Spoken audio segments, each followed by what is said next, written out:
قرآن مجید میں 5 جگہ اللہ کے حق کے بعد فوراً والدین کا حق ہے. وَقَضَىٰ رَبُّكَ أَلَّا تَعْبُدُوا إِلَّا إِيَّاهُ وَبِالْوَالِدَيْنِ إِحْسَانًا. تیرے رب نے فیصلہ کر دیا ہے کہ اس کے سوا کسی کی بندگی نہیں کرو گے اور والدین کے ساتھ نیک سلوک کرو گے. اللہ کے حکم کے بعد، اللہ کے حق کے بعد والدین کا حق ہے. سورہ لقمان میں انشکر لی ولوالدیک، شکر ادا کرو میرا بھی اور اپنے والدین کا بھی.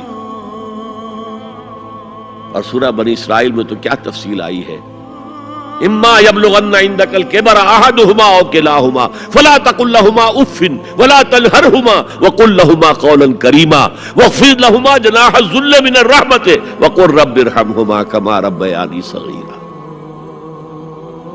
اگر تمہارے والدین میں سے ایک یا دونوں تمہارے پاس بڑھاپے کی عمر کو پہنچ ہی جائیں،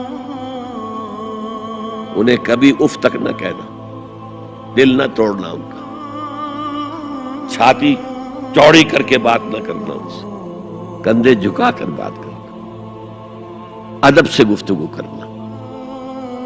قل لہما قولا کریما واخفض لہما جناح الذل من الرحمہ، اپنے کندھوں کو جھکا کر رکھنا. اور پھر کہنا، اللہ سے دعا کرنا، رب ارحمہما کما ربیانی صغیرا، پروردگار میرے ان والدین پر رحم فرمائیو جیسے کہ انہوں نے مجھے پالا تھا جبکہ میں چھوٹا سا تھا. تو خاندان کے نظام کو مستحکم کرنے کے لیے 3 ڈائمنشنز ہیں. جیسے ایک کمرہ ہے، چوڑائی ہے، لمبائی ہے، اونچائی ہے. پہلے تو شوہر اور بیوی کے درمیان بانڈ آف لو. اب یہ شوہر اور بیوی پیرنٹس بن گئے ہیں، والدین بن گئے، اولاد آ گئی. سیکنڈ ڈائمنشن ایڈ ہو گئی، ادب، عزت. اور بہن بھائی ہے، اخوت، جس کو کہ وہ کہہ رہا ہے جی ویلز بھی فریٹرنٹی، خاندان کا ادارہ مستحکم. یہاں ایک نقطہ اور بیان کر دوں. لیگل لیول پر بیوی کے حقوق کم ہیں، شوہر کے زیادہ. الرجال قوامون علی النساء، سیدھی سیدھی بات ہے، اور ہمیں ڈٹ کر کہنا چاہیے. اس سے زیادہ معقول بات کوئی نہیں. کسی ادارے کے 2 سربراہ برابر کے اختیارات والے نہیں ہو سکتے. لیکن اخلاقی طور پر جو ماں کا حصہ ہے، باپ کا حصہ اس سے 1/3 ہے. قرآن مجید میں آیا ہے نا، حملتہ امہ وہنا علی وہن وفصالہ فی عامین ان اشکر لی ولوالدیک. اسے اٹھائے رکھا اس کی ماں نے اپنے پیٹ میں، کمزوری پر کمزوری جھیل. کمزوری تو ہو رہی ہے، اس کا خون چوس رہا ہے اندر، جھونک جو ہے وہ چوس رہی ہے خون اس کا. اور سب ماؤں کو تو اتنی نرشمنٹ موجود نہیں ہوتی کہ آپ پریگننسی میں اس کے لیے ضروری نرشمنٹ فراہم کر دیں. وہنن علی وہن، کمزوری پر کمزوری جھیل کر بھی اپنے پیٹ میں اٹھائے رکھا.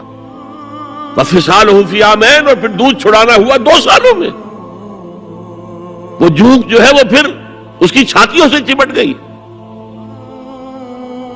لہذا اس کا حق 3 گنا زیادہ ہے باپ سے. ایک صحابی حضور سے پوچھتے ہیں، حضور میرے حسن سلوک کا اولین مستحق کون ہے؟ فرمایا تمہاری والدہ. پھر پوچھا ان کے بعد کون؟ پھر کہا تمہاری والدہ. پھر پوچھا ان کے بعد کون؟ پھر کہا تمہاری والدہ. پھر پوچھا ان کے بعد کون؟ تو کہا تمہارے والد. 3 درجے. اور یہ جو فرمایا الجنت تحت اقدام الامہات، جنت تو ماؤں کے قدموں تلے ہے، یہ باپ کے بارے میں تو نہیں فرمایا. یہ ہے ایکویشن، بیلنس. اسلام قسط کی بات کرتا ہے، انصاف کی بات نہیں کرتا. انصاف تو یہ کہ آدھی روٹی ادھر دے دو، آدھی ادھر دے دو. انصاف ہے، یہ اچھی چیز ہے.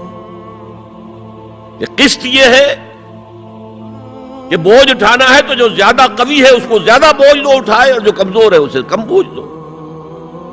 یہ قسط ہے. تو اسلام نے عورتوں پر ذمہ داریاں کم رکھی، ان کے اختیارات کم رکھے، لیکن اولاد پر حق ماں کا 3 درجے فائق رکھنا.